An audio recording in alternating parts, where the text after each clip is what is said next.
Au Cameroun, quand le vieux baobab commence à pencher, les singes choisissent déjà sur quelle branche ils vont sauter.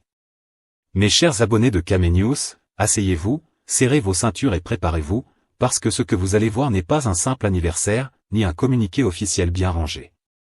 Non, mes amis, c'est une véritable pièce de théâtre, où chaque sourire, chaque geste et chaque position est calculé, pesé et surveillé. Aujourd'hui, nous parlons de succession à BYA, le message subtil de Chantal Biya aux Camerounais. Et laissez-moi vous dire, ce n'est pas une petite affaire. C'est un drame silencieux qui se joue à huis clos, au cœur du palais d'Etoudi, où le protocole devient langage et où le moindre détail peut changer la donne. Chaque mouvement est une déclaration, chaque position dans les photos officielles est un message codé. Le peuple observe, les élites calculent, et nous décryptons. Ne partez pas, parce que ce reportage va vous plonger dans un monde de complots feutrés et de secrets bien gardés. Ici, rien n'est laissé au hasard. Chaque sourire, chaque poignée de main, chaque pas près du président est une stratégie politique. Ce n'est pas juste une apparition publique, ce n'est pas juste une photo d'anniversaire, c'est un signal envoyé aux Camerounais. Un signal subtil, mais qui pourrait bien redéfinir tout ce que vous pensiez savoir sur la politique et la succession au sommet. Avant de plonger dans ce mystère, prenez un instant pour aimer cette vidéo, vous abonner à Kamenews, et surtout activer la cloche de notification pour ne rien rater. Ici, on ne vous sert pas des informations fades ou édulcorées, on vous les sert bien épicées, croustillantes, satiriques et sans filtre. Alors restez bien avec nous. Ce que vous allez entendre et voir n'a rien de banal, et mes chers, le Cameroun n'a jamais été aussi fascinant à observer. Partie 1, le langage des images au Cameroun, le silence parle plus fort que les discours. À mes chers compatriotes. Asseyons-nous un instant et réfléchissons. Parce que, au Cameroun, il y a deux manières de comprendre la politique, la manière officielle, celle qu'on lit dans les communiqués et les journaux, et la manière réelle, celle qu'on observe avec les yeux, les oreilles et surtout l'esprit critique. Le 93e anniversaire de Paul Biya, célébré au palais d'Etoudi, n'était pas qu'une fête. Non. C'était un message, mes chers frères et sœurs. Un message codé, subtil, envoyé à tous ceux qui savent regarder au-delà des sourires et des gâteaux d'anniversaire. Et le premier signe qu'on ne peut pas ignorer, c'est la posture. Oui, la posture. Parce qu'au Cameroun, quand on dit « position », ça veut tout dire sauf le hasard. Qui est à gauche, qui est à droite, qui s'assoit à côté du président, qui reste en retrait, tout cela est soigneusement orchestré. Le Camerounais le sait, l'étranger peut s'étonner, mais chaque détail a sa raison d'être. Les images ne mentent jamais. Alors regardons les faits. Dans ces images, la première dame, Chantal Biya, apparaît de façon répétée aux côtés de Ferdinand Ngo. Proximité visible. Échange perceptible. Position stratégique. Ah mes frères, ça ne s'invente pas. Quand un collaborateur devient omniprésent dans les cérémonies, ce n'est jamais innocent. Surtout quand ce collaborateur est déjà au centre de la machine administrative, au cœur des dossiers sensibles et des décisions qui font tourner le pays. Au Cameroun, le secrétaire général de la présidence n'est pas là pour faire joli. C'est lui qui a les clés du système. Et lorsqu'il devient le visage visible, presque incontournable, des grands rendez-vous, cela dépasse largement le cadre administratif. C'est un signal politique clair.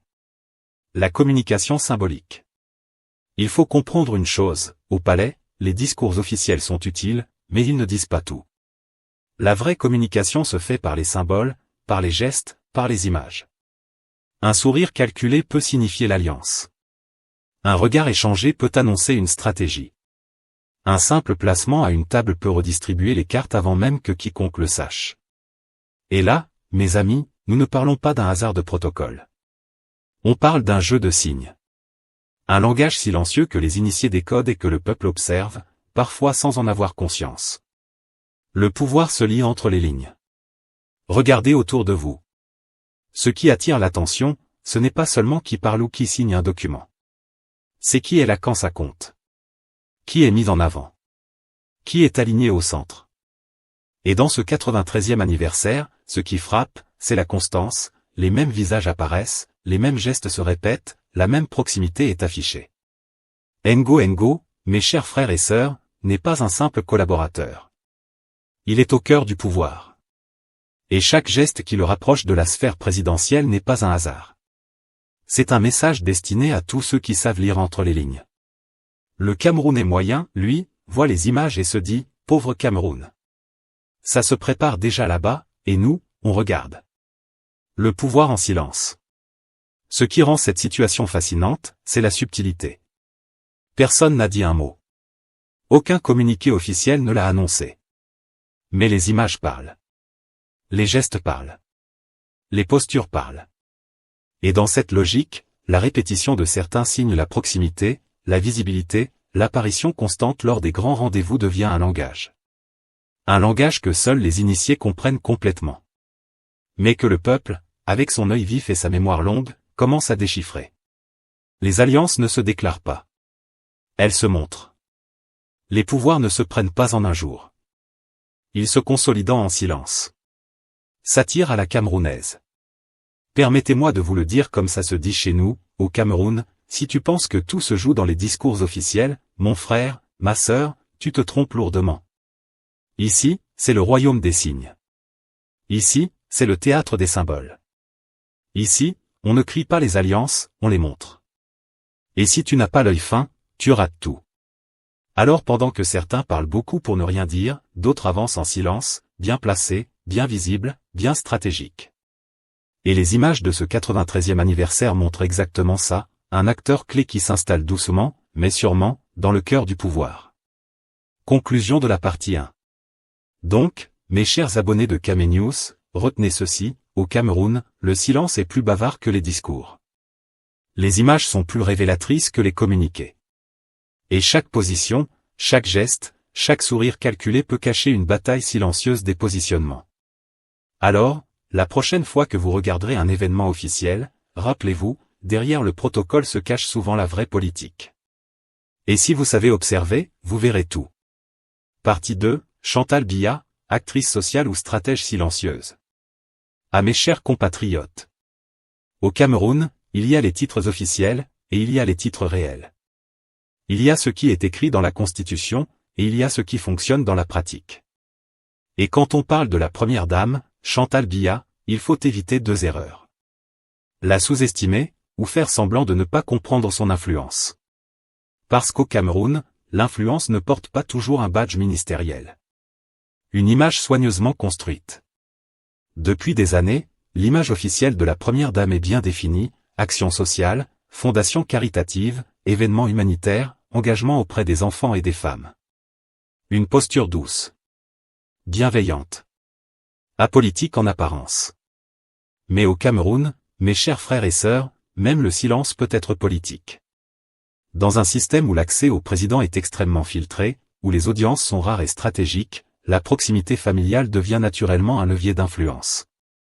Et c'est là que les choses deviennent intéressantes. L'influence qui ne dit pas son nom. On ne voit pas Chantal Biya signer des décrets. On ne l'entend pas prononcer des discours politiques offensifs. Mais dans les systèmes présidentiels fortement personnalisés, la sphère privée et la sphère publique ne sont jamais totalement séparées. Les élites administratives le savent. Les diplomates le savent. Les barons du régime le savent.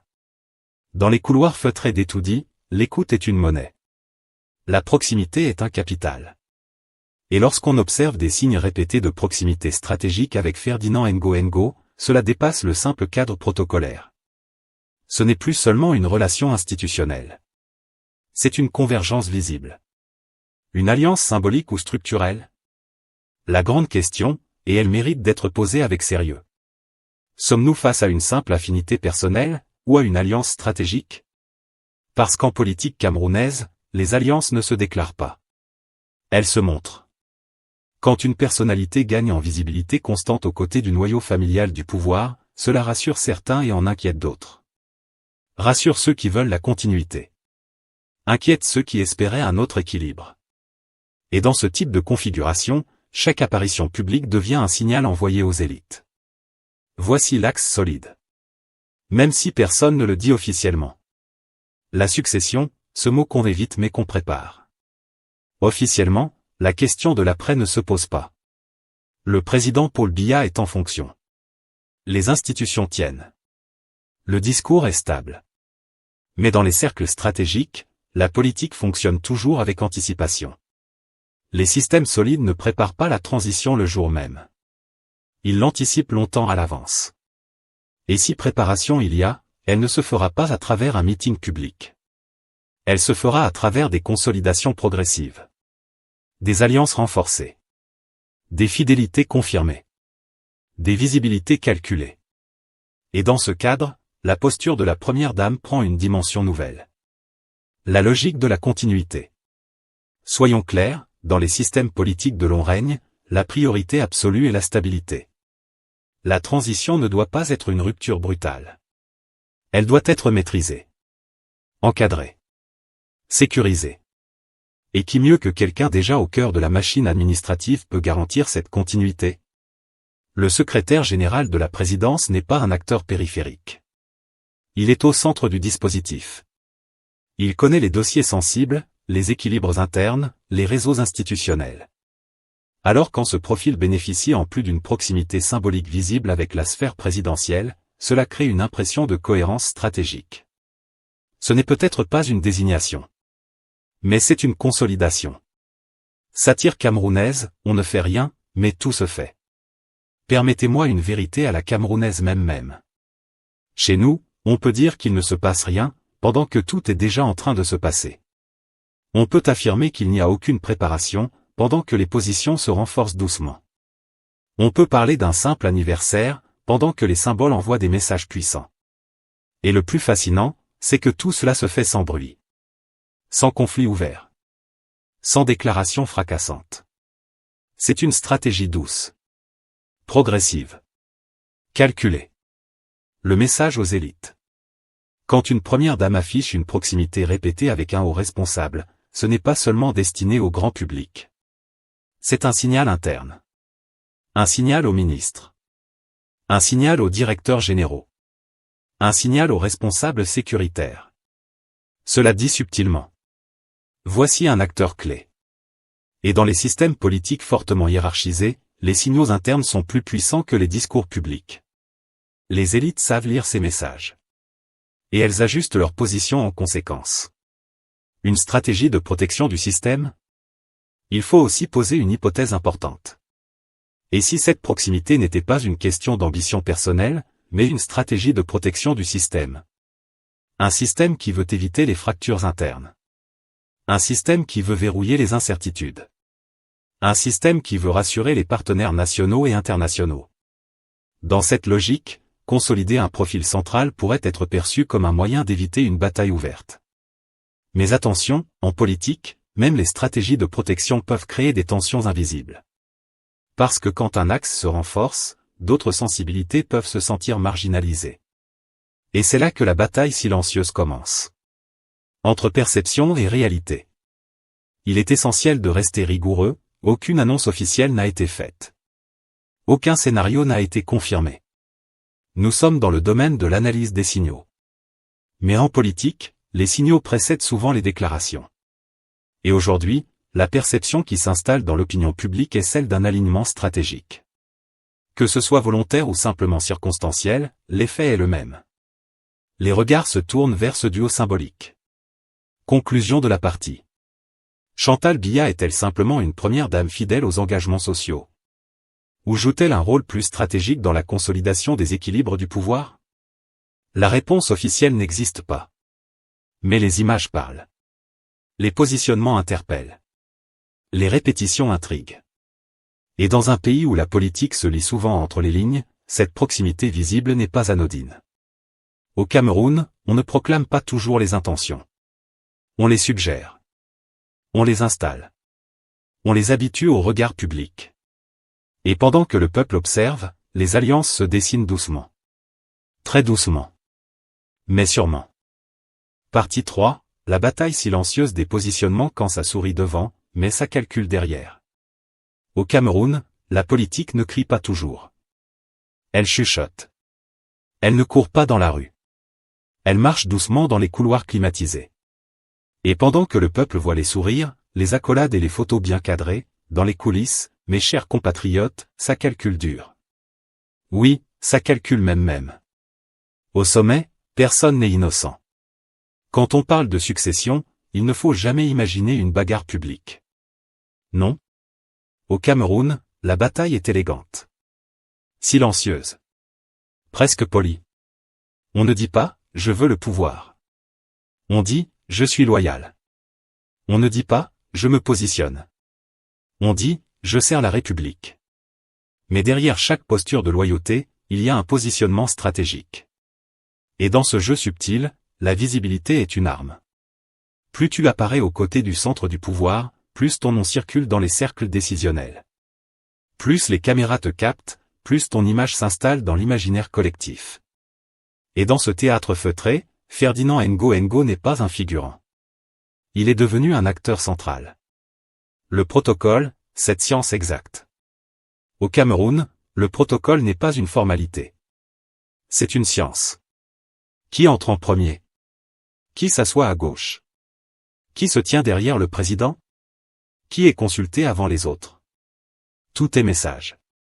Et lors d'un événement aussi symbolique que l'anniversaire du chef de l'État, certaines figures apparaissent constamment au premier plan, pendant que d'autres semblent reléguées à l'arrière-plan, ce n'est pas une coïncidence. C'est une hiérarchie visuelle. Et la hiérarchie visuelle précède souvent la hiérarchie réelle. Dans la bataille silencieuse des positionnements, on ne distribue pas encore les cartes officiellement. Mais on montre déjà qui tient le jeu. Les ombres qui s'éloignent. Ce qui est fascinant dans ce type de séquence politique, ce n'est pas seulement qui est visible. C'est aussi qui devient discret. Dans tout système, quand un acteur monte en lumière, cela signifie que d'autres reculent, volontairement ou non. Certains barons historiques semblent moins présents. Certains visages autrefois omniprésents apparaissent moins dans les moments stratégiques. Et au Cameroun, l'absence est parfois plus parlante que la présence. Parce que dans la logique du pouvoir, être absent d'une grande scène peut signifier qu'on n'est plus au centre du script. Mais attention, la politique camerounaise n'est jamais un match simple. Ce n'est pas à contre-B. C'est un échiquier complexe où chaque pièce avance en silence. La succession, un mot interdit, mais une réalité bien vivante. Officiellement, personne ne parle de succession. Le président Paul Biya est là. Les institutions fonctionnent. Le discours reste stable. Mais en politique, la réalité ne dépend pas toujours des discours officiels. Elle dépend des dynamiques internes. Et à 93 ans, la question de l'après n'est pas une insulte. C'est une donnée politique. Les élites le savent. Les diplomates le savent. Les hauts fonctionnaires le savent. Alors chacun commence à sécuriser sa position. Certains renforcent leurs alliances. D'autres multiplient les contacts. D'autres encore misent sur la fidélité stratégique. Et dans ce contexte, la montée en puissance visuelle et institutionnelle d'un acteur clé ne peut pas être ignorée. Une lutte sans micro, mais avec beaucoup d'oreilles. Ce qui rend cette bataille fascinante, c'est qu'elle ne se joue pas devant les caméras. Elle se joue dans les réunions fermées. Dans les conversations discrètes. Dans les recommandations chuchotées. On ne verra jamais une déclaration officielle disant « Voici le successeur ». Mais on verra des indices. On verra des signaux. On verra des repositionnements. Et plus les signaux se multiplient, plus les observateurs affinent leurs analyses. La politique camerounaise, c'est un film sans bande-annonce. Il faut observer les détails pour comprendre l'intrigue. Le jeu de la continuité. Dans un système aussi structuré que celui du Cameroun, la priorité du sommet n'est pas l'aventure. C'est la continuité. Continuité des institutions. Continuité des équilibres. Continuité des réseaux. Et dans cette logique, le profil idéal n'est pas celui qui bouleverse tout. C'est celui qui rassure le système. Un homme du sérail. Un homme des dossiers. Un homme déjà installé au cœur de la machine. Dans cette perspective, certains profils deviennent naturellement plus stratégiques que d'autres. Mais attention, en politique, ce qui semble évident aujourd'hui peut être bouleversé demain. Le Cameroun nous a déjà surpris plus d'une fois. La satire derrière la réalité. Permettez-moi une petite vérité à la camerounaise. Chez nous, quand quelqu'un dit « je ne cherche rien », c'est souvent là qu'il cherche beaucoup. Quand quelqu'un dit « je suis seulement au service », c'est parfois le service qui devient tremplin. Et pendant que les uns affichent la sérénité, les autres affinent leur stratégie. La bataille silencieuse des positionnements, ce n'est pas une guerre ouverte. C'est une compétition d'endurance. Celui qui tient le plus longtemps. Celui qui reste le plus proche. Celui qui évite les faux pas. Le pays regarde ce match invisible. Le plus impressionnant dans tout cela, c'est que le peuple sent qu'un mouvement est en cours, même s'il n'en connaît pas tous les détails. Parce que l'histoire politique du Cameroun nous a appris une chose. Les grandes transitions ne s'annoncent pas avec tambour et trompette. Elles se préparent dans le calme. Et quand elles arrivent, tout semble déjà décidé. Alors aujourd'hui, on ne voit peut-être qu'un anniversaire. Mais derrière cet anniversaire, il y a des dynamiques. Il y a des repositionnements. Il y a des calculs. Et dans cette bataille silencieuse, personne n'est spectateur innocent. Chacun avance ses pions. Doucement. Stratégiquement. Sans bruit. Mais toujours avec un objectif en tête. Et pendant ce temps, le Cameroun retient son souffle, en attendant de voir qui, au final, sortira de l'ombre pour entrer pleinement dans la lumière. Partie 4, le peuple observe. Et le Cameroun analyse en silence. À mes chers compatriotes. Au Cameroun, on peut confisquer les micros, on peut verrouiller les communiqués, on peut contrôler le protocole, mais on ne peut pas empêcher le peuple de regarder. Et surtout, on ne peut pas empêcher le peuple de réfléchir. Parce que le Camerounais, même quand il se tait, il analyse.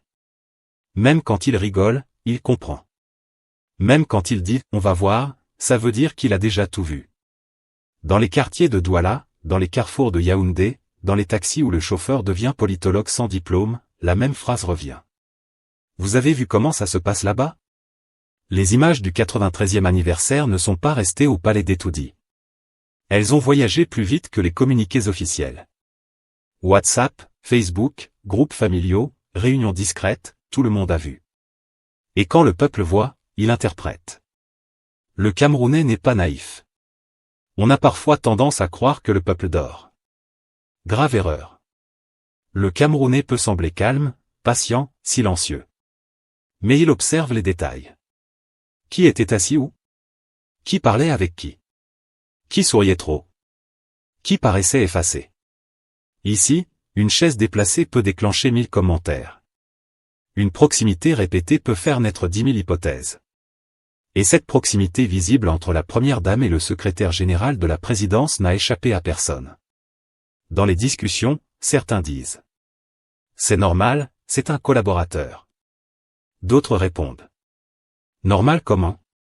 Au Cameroun, il n'y a rien de normal dans le protocole. » Et c'est là que la satire commence. Parce que chez nous, quand on dit que « ce n'est rien », c'est justement là que tout commence. Le pays retient son souffle. Officiellement, tout va bien. Le président est là. Le système fonctionne. Les institutions tournent. Mais dans les esprits, une question s'installe doucement, comme la saison des pluies qui arrive sans bruit. Et après? Personne ne veut poser la question frontalement. Mais tout le monde la porte dans la tête. À 93 ans, chaque apparition présidentielle est observée avec une attention particulière. Chaque déplacement, chaque image, chaque posture est analysée comme un bulletin médical silencieux. Et pendant ce temps, les positionnements autour du pouvoir deviennent plus visibles.